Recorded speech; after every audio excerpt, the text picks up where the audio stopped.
So Top Rank have won the purse bid for Devin Haney versus Sandor Martin. This would be for Devin Haney's WBC World Super Lightweight title. They bid $2.42 million.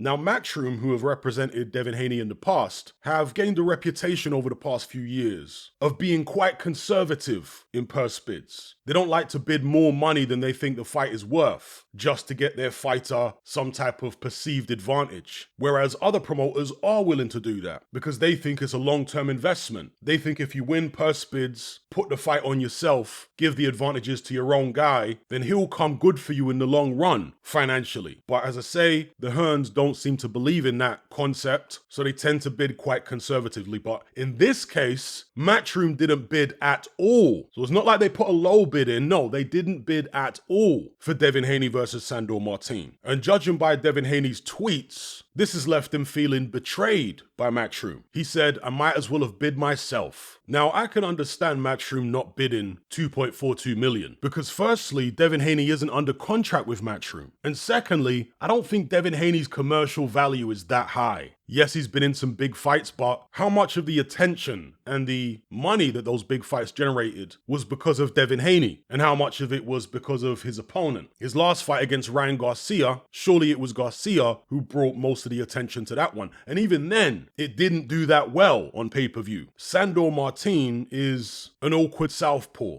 Devin Haney is a slick boxer. So you look at it on paper and you think, well, that's going to be a tough sell. So maybe you put a low bid in. But for Matchroom to not bid at all, it's a bit of an eyebrow raiser, and certainly Devin Haney seems surprised by it and disappointed. So what's going on there? Well, I'm going to speculate here. Devin Haney and Ryan Garcia complained publicly about not being paid for their fight. Garcia said more than Haney, but Haney kind of chimed in and concurred. They pointed the finger at Golden Boy and DAZN. Of course, Golden Boy are the ones who promoted that fight, not Matchroom. And so who provides the money for Eddie Hearn to put shows on in the United States? DAZN. So if Devin Haney's coming out saying critical things about DAZN, maybe they turned around to Eddie Hearn and said, yeah, don't bid for that fight. Devin Haney versus Sandor Martin. We're not going to help this kid out. Again, that's just speculation on my part. I have no evidence that that's actually the case. But if it is the case, that would then leave it to Eddie Hearn to bid for the fight out of his own money. And Matchroom as a company do have a lot of money. Eddie Hearn's got a lot of money personally, aside from his business. But they don't like dipping into that. Neither Eddie nor his dad Barry. And that's perfectly understandable from a business perspective. But where sometimes fighters get confused with Eddie Hearn is in the fact that he acts like he's your friend. And fighters buy into this. I've said it so many times on my channel, Eddie Hearn is not your friend. None of these promoters are your friend. It's just business. Now, with the other promoters like Frank Warren, Bob Arum, and so on, they don't act like your friend. So as a fighter, you don't get confused. You know it's just business. But with Hearn, he puts his arm around you, buys you lunch, puts you up in a nice hotel, gives you the spiel, tells you that if you're loyal to him, he'll break his back for you. If you believe in him, he'll believe in you. It's a sales pitch. He means none of it. Another factor here, specifically with Devin Haney, is that he may think his commercial value is a lot higher than it actually is. So from a business perspective, he might be expecting unrealistic treatment because in boxing, the more you're worth, the better you'll be treated as a fighter. Did Devin Haney think that Eddie Hearn was going to come and swoop in and pay $4, $5, $6 million for the fight? And I think Haney genuinely does wish that he'd bid for the fight himself because he does have his own promotional company. I think it's called Devin Haney Promotions. You don't find out who your true friends are when things are going well. You find out who your true friends are when things are going bad. And it's like Devin Haney has only just discovered now that Eddie Hearn's not his friend.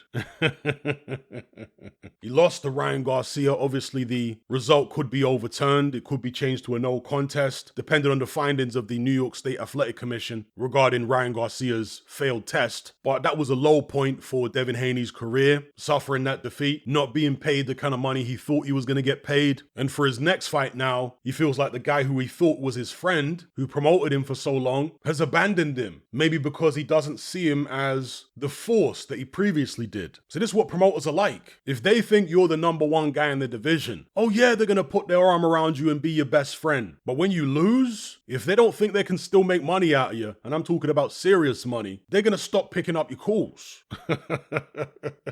That's just what it is. All of them are the same, and fighters need to understand this. That's why I always have a go at promoters like Eddie Hearn, Frank Warren, and so on, who start talking about loyalty in boxing. Oh, fighters should be loyal. Well, how loyal are the promoters? Promoters are completely selfish. They're just in it for their own benefit and the benefit of the TV companies. And so the fighters should have the same mentality. You can't be loyal to a promoter or anybody else in boxing. Trainers, managers, so on and so forth. You have to be selfish. You have to be ruthless. Because unlike everybody else, you're the one risking your life. Unlike everybody else, you're the one who only has a very small window of opportunity within which to make any serious money. If you're a promoter, you can go on making loads of money indefinitely. If you're a top promoter, like let's say Bob Arum, man's in his 90s. So as a fighter, you should not expect loyalty from anyone in boxing, nor should you be loyal to any of these promoters or television companies, so on and so forth, because more often than not, the person who's going to lose out is you. It's your career that will generally suffer when you decide to be stubbornly loyal to promoters and television networks, even trainers in some instances. Now, there are a lot of people who don't like Devin Haney and his dad Bill. A lot of people. Because when Ryan Garcia tested positive, you had this unprecedented public reaction whereby the vast majority of people were siding with Garcia, the guy who tested positive, rather than Haney, the guy who was clean. I've never seen that before in boxing, at least not to this extent. Yes, Canelo Alvarez had a lot of people defending him when he tested positive a few years ago, but there were also loads of people criticizing him. Loads of people. But with the Ryan Garcia, Devin Haney situation, it's like, what, 1% of fans are sticking up for Devin Haney? 2%? Virtually nobody. It is an extraordinary thing. The guy who was innocent as far as PEDs is being attacked and maligned by the public. And the guy who actually had PEDs in his system, he's the one the public are defending. And Ryan Garcia has pretty much admitted now that he did have a banned substance in his system. He's just arguing that he didn't put it in his system intentionally. Anyway, long story short, if Haney wants to keep his WBC World Super Lightweight title, then he's going to have to fight on a top-ranked show again on ESPN, as he did when he fought George Kambosos and Vasyl Lomachenko as well. Let me know what you guys think about this situation in the comment section below. Why didn't Matchroom bid for this fight? And the other question is, why did Top Rank bid for this fight? Because it's not like Sandor Martin sells a load of tickets. Perhaps it's one of those ones where he has an agreement behind the scenes to pay Sandor Martin a fixed amount, regardless of what the purse bid is. And so if Devin Haney decides not to take the fight, then Sandor Martin gets to fight for a vacant belt, potentially, if Haney's stripped, against a different fighter who they'd have to start a new round of negotiations with, and they could probably put the fight on for a lot cheaper than $2.42 million. Let me know what you guys think.